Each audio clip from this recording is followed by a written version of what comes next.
1000 bus neufs surgissent à Ouagadougou, en pleine guerre, financés sans dette extérieure. Plus de 4 millions de dollars. Tirés de l'or et du coton, bousculent les règles d'un pays sous pression sécuritaire. Que change réellement ce pari pour les citoyens?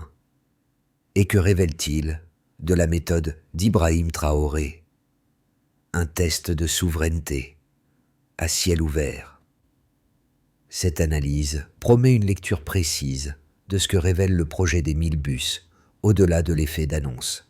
Elle aide à comprendre les gains concrets, les risques structurels et les choix stratégiques derrière l'opération. L'enjeu central tient en une ligne: souveraineté économique sans dette, dans un contexte de conflit armé. Mais cette promesse s'accompagne de coûts cachés, de dépendances nouvelles et d'un calendrier politique serré. L'objectif n'est pas de célébrer ni de condamner, mais d'examiner ce que ce modèle produit réellement, ici et maintenant. Pour les décideurs, il s'agit d'un test de gouvernance sous contrainte, mesurable par des résultats opérationnels. Pour les citoyens, c'est une amélioration du quotidien, mais aussi une attente accrue de continuité. Pour les observateurs extérieurs, c'est un précédent qui interroge la viabilité d'une autonomie fondée sur des matières premières volatiles. La suite démonte le mécanisme, étape par étape, en séparant faits vérifiables, effets immédiats et conséquences probables. Un détail souvent négligé jouera un rôle clé dans l'équilibre du projet. Le projet des 1000 bus n'est pas né d'une aide extérieure, mais d'un réinvestissement interne de plus de 80 millions de dollars. Dans un pays en guerre, cette somme a été mobilisée sans dette, exclusivement à partir de l'or et du coton. Cette décision marque une rupture nette avec les schémas de financement habituels en Afrique de l'Ouest. Là où les infrastructures publiques reposent souvent sur des prêts multilatéraux, le Burkina Faso a choisi une voie plus risquée, mais politiquement lisible. En plaçant ses ressources naturelles au cœur du financement, le pouvoir a transformé un projet de transport en démonstration de souveraineté économique. Ibrahim Traoré a assumé ce choix dans un contexte de pression sécuritaire et d'instabilité régionale, ce qui renforce la portée symbolique de l'initiative. Le contexte est déterminant pour comprendre la portée du geste.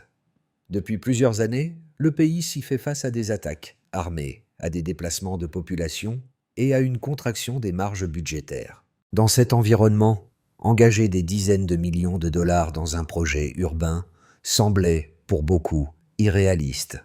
Pourtant, l'exécution rapide et la publication régulière des audits ont modifié la perception initiale. La transparence affichée a servi de levier politique autant que de garantie financière. Sur le plan opérationnel, la mise en circulation progressive des bus a produit des effets mesurables. Les temps de trajet ont diminué d'environ 30%, facilitant l'accès au travail, à l'école et aux soins. En parallèle, plus de 10 000 emplois directs et indirects ont été créés, notamment dans l'assemblage, la maintenance et la gestion du réseau.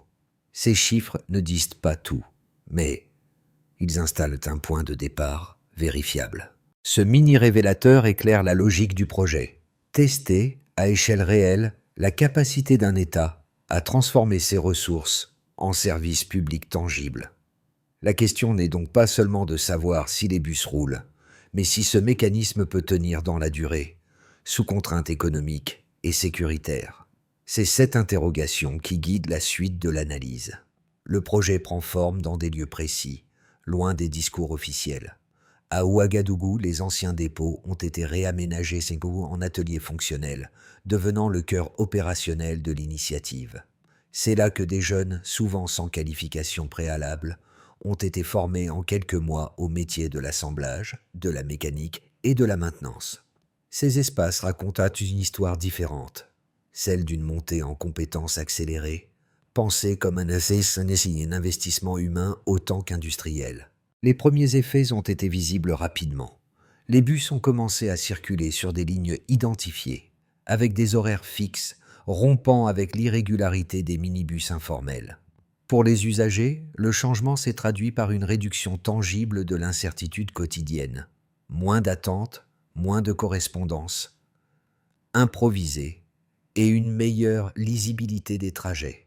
Cette normalisation, souvent sous-estimée, a modifié les routines urbaines dès les premières semaines. Du côté des équipes locales, l'impact est aussi symbolique que pratique. Travailler sur un projet national, financé par des ressources internes, a renforcé le sentiment d'utilité et de responsabilité. Les techniciens formés ne se contentent pas d'exécuter des tâches. Ils participent à la construction d'un système appelé à durer. Cette appropriation locale explique en partie la rapidité de la mise en œuvre. Ces effets immédiats ont créé un contraste saisissant avec le scepticisme initial. Là où l'on attendait des retards et des blocages, le projet a livré des résultats concrets, visibles dans l'espace urbain. Cependant, ces premiers succès posent une question centrale. Peuvent-ils être reproduits et maintenus sans élargir les risques financiers et organisationnels? C'est ce point de bascule qui prépare l'analyse de la séquence suivante. Tout commence par une décision politique nette, prise dans un contexte de contraintes extrêmes. Le financement sans dette est acté, les ressources issues de l'or et du coton sont fléchées, et le calendrier est volontairement resserré. Avant cette étape, les transports urbains reposaient sur des solutions fragmentées, coûteuses en temps et peu fiables. Après l'annonce, l'État engage un projet industriel complet, avec un objectif clair. Passer de l'intention à l'exécution visible. Cette bascule initiale donne le ton et réduit l'espace pour le recul. La phase d'activation se déroule dans les dépôts réhabilités de Ouagadougou. Les premières pièces arrivent, les chaînes d'assemblage sont testées et les équipes locales sont constituées en urgence. Chaque retard potentiel devient un enjeu politique. Les essais techniques se succèdent, parfois sous tension, mais la cadence s'installe progressivement. À ce stade, le projet n'est encore qu'une promesse matérialisée par quelques véhicules. Mais la mécanique est lancée. Ibrahim Traoré suit personnellement cette phase, car l'échec précoce aurait compromis toute la crédibilité de l'initiative. Vient ensuite le moment du déploiement public. Les premiers bus entrent en circulation, d'abord sur des lignes pilotes. Les réactions sont contrastées. Curiosité, scepticisme, puis adoption progressive. Les horaires réguliers et la visibilité des itinéraires modifient rapidement les habitudes. Ce qui était perçu comme une expérimentation devient un service quotidien. La ville commence à intégrer ces bus dans son rythme, et l'effet réseau joue à plein lorsque de nouvelles lignes s'ajoutent. Le point culminant survient lorsque la flotte atteint une masse critique. À partir de là, les effets ne sont plus isolés, mais systémiques. Les quartiers périphériques, longtemps marginalisés, se trouvent reliés plus efficacement au centre. Les temps de trajet diminuent, les correspondances deviennent prévisibles, et la mobilité cesse d'être un facteur de désorganisation. Cette phase marque le passage d'un projet visible à une infrastructure structurante. Les répercussions économiques suivent presque immédiatement. Les ateliers tournent à plein régime. La maintenance devient un secteur stable, et les emplois se multiplient dans la logistique, la gestion et la formation. Plus de 10 000 postes émergent directement ou indirectement, créant une dynamique locale rarement observée dans un laps de temps aussi court. Cette montée en charge renforce l'idée que le projet n'est pas uniquement un service public, mais un moteur économique. Enfin, la phase de stabilisation révèle les premières limites. L'entretien régulier de la flotte, la gestion des coûts et la dépendance aux revenus des matières premières imposent une discipline budgétaire constante. Les succès initiaux génèrent des attentes élevées, tant chez les usagers que chez les acteurs politiques. La séquence se conclut donc sur un équilibre fragile, une réalisation tangible, mais exposée aux chocs externes et aux arbitrages futurs.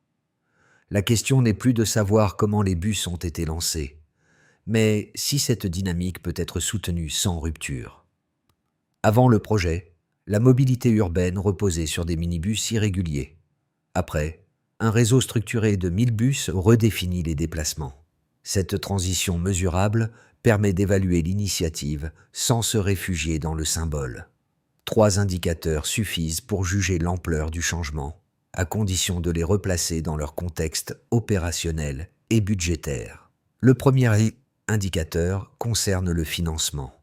Plus de 1 million de dollars ont été mobilisés sans dette extérieure. Ce montant équivaut à plusieurs années d'investissement public concentré en un cycle. Dans un pays soumis à des pressions sécuritaires constantes, cette allocation rapide révèle une priorisation politique assumée.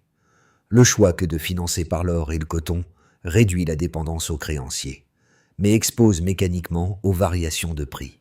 La donnée brute n'est donc ni positive ni négative en soi. Elle mesure un degré d'autonomie financière à un instant donné.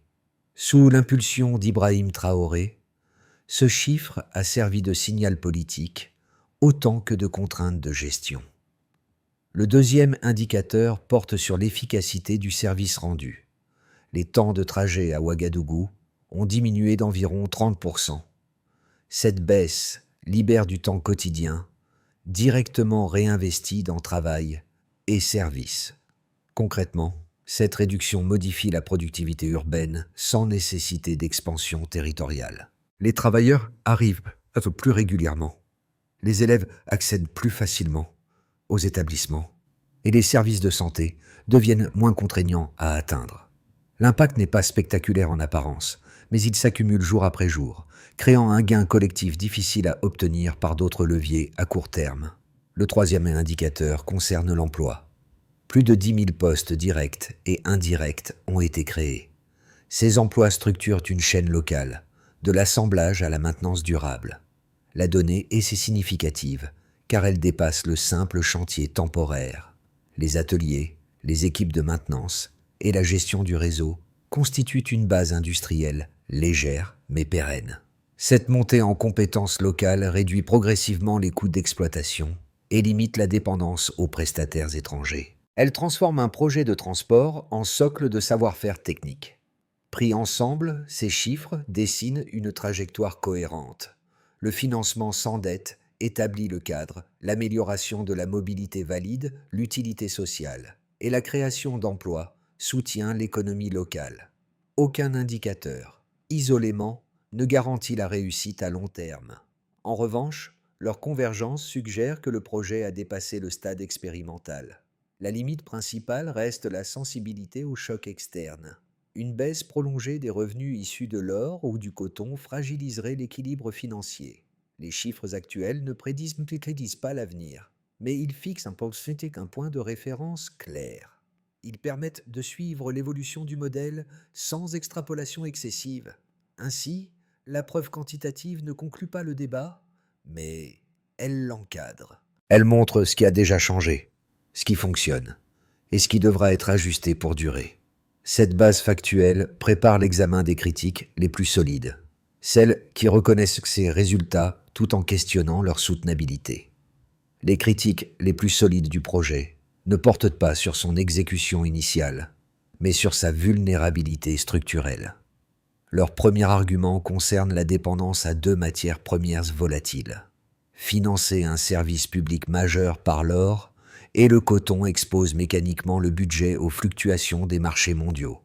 Une baisse brutale des prix réduirait les marges disponibles pour l'entretien, le renouvellement de la flotte et la formation continue. Dans un pays déjà sous pression sécuritaire, ce choc pourrait forcer des arbitrages douloureux, au détriment d'autres priorités sociales. Le second argument cible le contexte politique et sécuritaire. Maintenir une infrastructure lourde dans un environnement instable exige une capacité administrative constante. Les critiques estiment que toute dégradation de la situation intérieure pourrait perturber la logistique, détourner les ressources financières et fragiliser la gouvernance du projet. Selon cette lecture, le succès initial tiendrait davantage à une fenêtre politique favorable qu'à un modèle reproductible. Le risque serait alors de confondre performance ponctuelle et viabilité de long terme. Ces 2 arguments méritent d'être pris au sérieux, car ils reconnaissent implicitement les résultats déjà observés. La réponse apportée par les partisans du projet repose sur des éléments concrets plutôt que sur une rhétorique de principe. D'abord, la transparence financière agit comme un amortisseur. La publication régulière des audits limite les dérives, permet des ajustements rapides et renforce la discipline budgétaire. Ce mécanisme réduit le risque de mauvaise allocation en période de tension économique. Ensuite, la montée en compétences locales modifie la structure des coûts. La production et la maintenance assurées par des équipes nationales, diminuant progressivement la dépendance aux importations et aux prestataires extérieurs. Cette internalisation n'annule pas l'exposition au marché des matières premières, mais elle en atténue l'impact opérationnel. Les premières données montrent déjà une baisse des coûts de maintenance à mesure que l'expertise locale se consolide. Enfin, le projet n'est pas figé. Sa conception permet des ajustements graduels, qu'il s'agisse du rythme de déploiement, des lignes desservies ou des priorités budgétaires. Cette flexibilité contraste avec les grands projets financés par la dette, souvent verrouillés par des calendriers et des conditions externes. Le débat ne se résume donc pas à un choix entre audace et imprudence. Il oppose deux lectures du risque, l'une qui voit la dépendance comme une faiblesse, l'autre qui l'assume comme un levier à maîtriser. La suite dépendra moins des intentions que de la capacité à adapter le modèle sous contraintes réelles. Et maintenant, le test commence. Le projet des 1000 bus a quitté la phase de démonstration pour entrer dans celle de la contrainte réelle. Tant que la mise en circulation restait progressive, les ajustements étaient possibles sans coûts excessifs. À mi-parcours, le système doit désormais fonctionner en continu, absorber les pannes, maintenir la qualité du service et préserver l'équilibre financier. C'est à ce moment précis que se joue la crédibilité du modèle, loin de l'effet d'annonce initiale. Ce basculement change la nature du débat. La question n'est plus de savoir si l'État peut lancer un projet ambitieux, mais s'il peut en assurer la régularité dans le temps. Les ateliers sous-locaux deviennent centraux, car chaque retard de maintenance se répercute immédiatement sur le réseau. La formation des équipes, auparavant perçue comme un bénéfice social, se transforme en condition opérationnelle. Pour Ibrahim Traoré, ce point médian est stratégique. Le succès symbolique est acquis, mais il ne protège plus contre l'usure quotidienne du système. Les attentes des usagers se sont normalisées, ce qui réduit la tolérance au dysfonctionnement. Un service perçu comme exceptionnel peut supporter des défauts. Un service devenu ordinaire, beaucoup moins. Cette révélation de mi-parcours met en lumière un changement discret mais décisif. Le projet n'est plus jugé sur son audace, mais sur sa capacité à durer sans renier ses principes initiaux. C'est dans cette zone, rarement commentée, que se joue l'avenir réel de l'initiative. Pour l'État, le projet des 1000 bus modifie d'abord la manière d'évaluer l'action publique. Un service visible, mesurable et audité crée un nouveau standard de responsabilité. Les administrations sont confrontées à des indicateurs clairs, régularité des lignes, coût de maintenance, satisfaction des usagers. Cette exposition permanente réduit la marge d'opacité et oblige à une coordination plus étroite entre finances, transport et formation professionnelle. Sous l'autorité d'Ibrahim Traoré, l'État ne peut plus se réfugier derrière l'argument du manque de moyens extérieurs. Il doit démontrer sa capacité à gérer ce qu'il a choisi de financer seul. Pour les entreprises locales, les effets sont plus diffus, mais structurants. Les ateliers d'assemblage et de maintenance ont créé une demande stable en pièces, services logistiques et compétences techniques. Des petites et moyennes entreprises se positionnent désormais sur des segments auparavant inexistants ou marginalisés. Cette dynamique renforce les circuits économiques internes et limite les sorties de capitaux. Toutefois, cette opportunité s'accompagne d'une dépendance à la continuité du projet. Un ralentissement brutal affecterait directement ces acteurs, révélant leur exposition à une politique publique devenue centrale pour leur activité. Pour les citoyens, l'impact est immédiat et quotidien. La réduction d'environ 30% des temps de trajet transforme l'organisation des journées. Les travailleurs gagnent en ponctualité, les élèves accèdent plus régulièrement aux établissements, et les familles réorganisent leurs priorités autour d'horaires plus prévisibles. Cette amélioration, souvent perçue comme technique, produit en réalité un effet social profond, Elle réduit le stress, élargit l'accès aux services essentiels et renforce le sentiment d'inclusion urbaine. En contrepartie, cette normalisation élève les attentes. Un arrêt prolongé ou une dégradation du service serait désormais vécu comme une régression nette. À l'échelle régionale, le projet est observé avec attention. Dans un Sahel marqué par l'instabilité, voir un pays financer une infrastructure majeure sans dette extérieure interroge les modèles dominants. Certains y voient une source d'inspiration, d'autres un cas particulier difficilement reproductible. Les partenaires régionaux scrutent surtout la capacité du Burkina Faso à maintenir le système sur plusieurs années. Si le modèle tient, il pourrait influencer les débats sur l'autonomie financière et la gestion des ressources naturelles dans d'autres capitales. Ces 4 niveaux d'impact ne sont pas indépendants.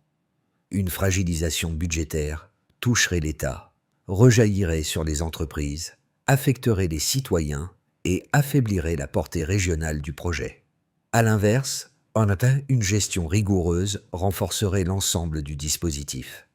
C'est cette interdépendance qui donne au projet sa dimension stratégique. En définitive, les conséquences ne se mesurent pas seulement en bus en circulation, mais en transformation durable des attentes, des pratiques et des rapports de confiance. La question centrale devient alors simple, mais exigeante. Ce système peut-il continuer à produire ses effets sans rompre son équilibre initial? Le premier scénario repose sur une stabilisation prudente. Dans cette trajectoire, la flotte existante est maintenue à un niveau de performance acceptable sans expansion rapide.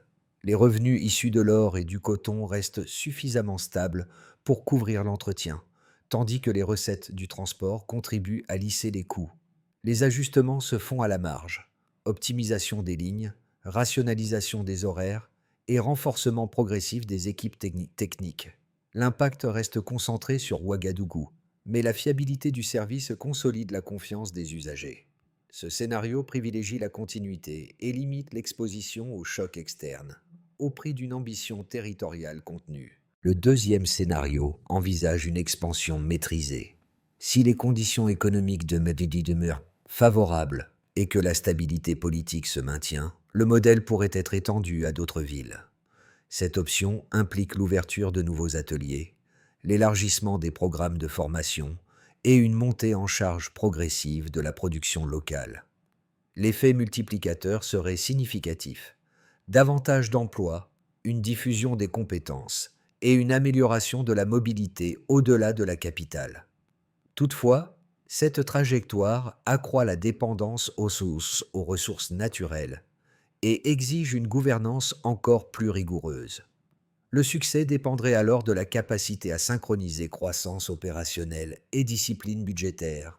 Le troisième scénario est celui des pressions cumulées. Une baisse marquée des prix de l'or ou du coton, combinée à une dégradation sécuritaire, réduirait les marges de manœuvre financières.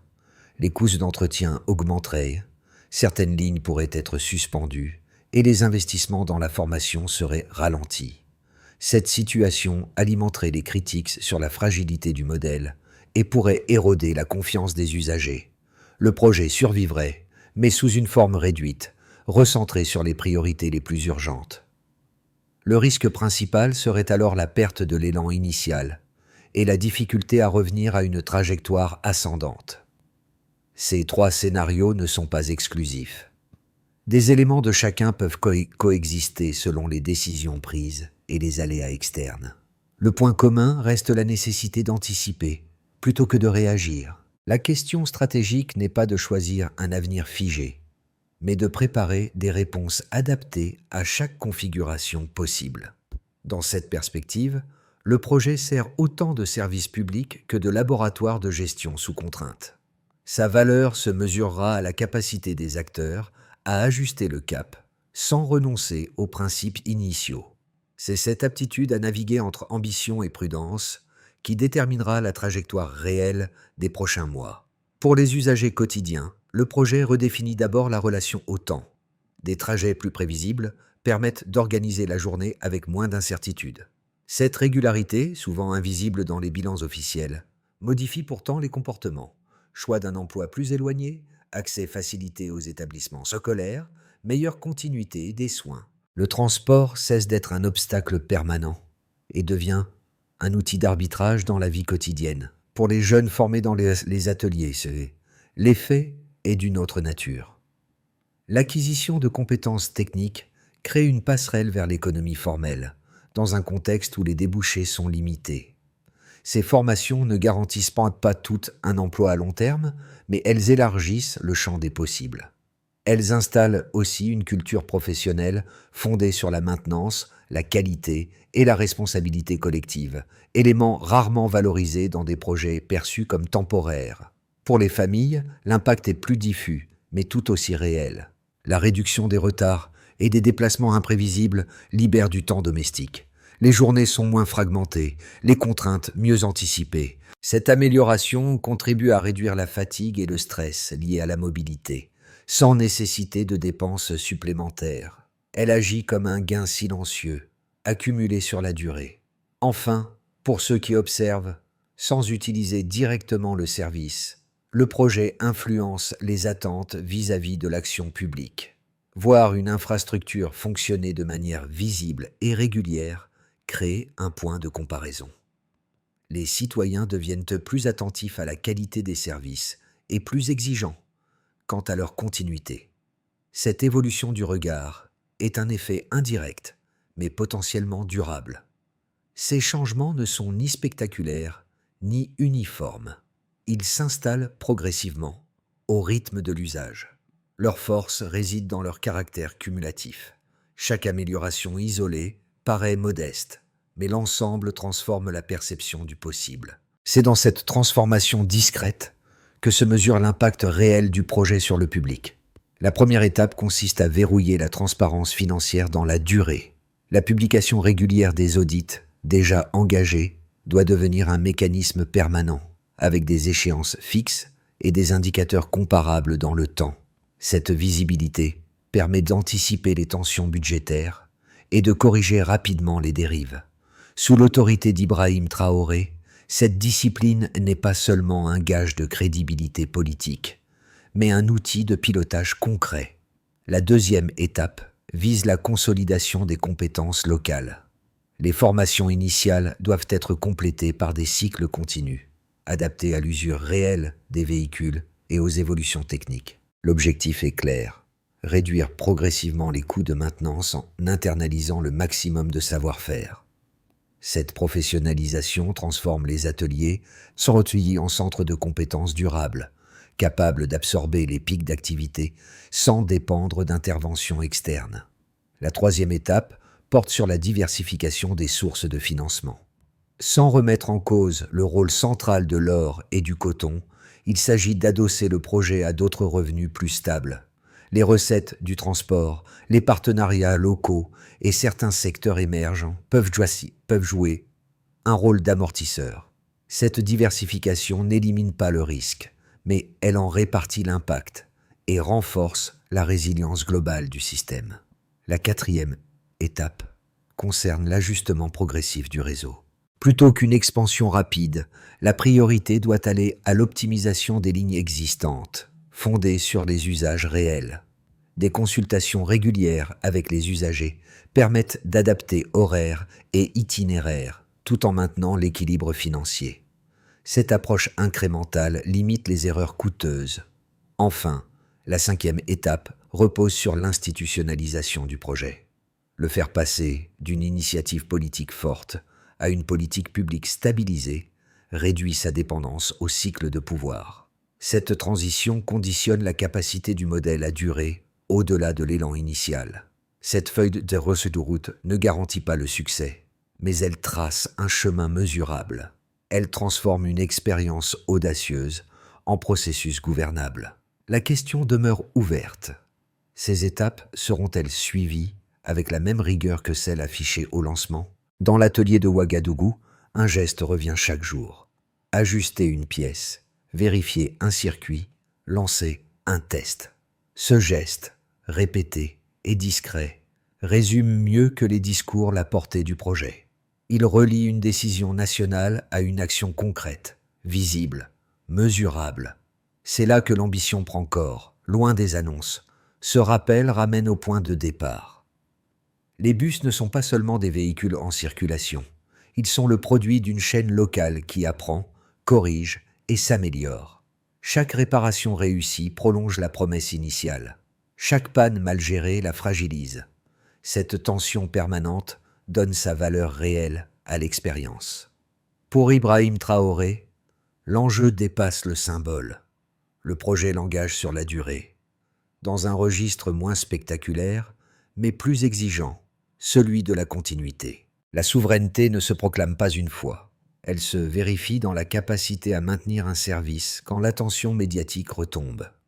Le rappel émotionnel n'est donc pas un embellissement. Il souligne une vérité simple. La réussite se joue dans la répétition quotidienne des bons choix. Tant que ce geste persiste dans les ateliers, l'idée d'autonomie reste vivante. S'il disparaît, le projet redevient un épisode. Une phrase s'impose alors, nette et sans détour. La souveraineté se construit dans l'entretien. Le projet des 1000 bus dépasse désormais le cadre d'une politique publique locale. Il ouvre une discussion plus large sur la manière dont un pays peut mobiliser ses propres ressources pour répondre à des besoins concrets sans s'en remettre systématiquement à des financements extérieurs. Cette expérience n'apporte pas de réponse universelle, mais elle fournit un matériau rare pour réfléchir autrement aux choix de développement.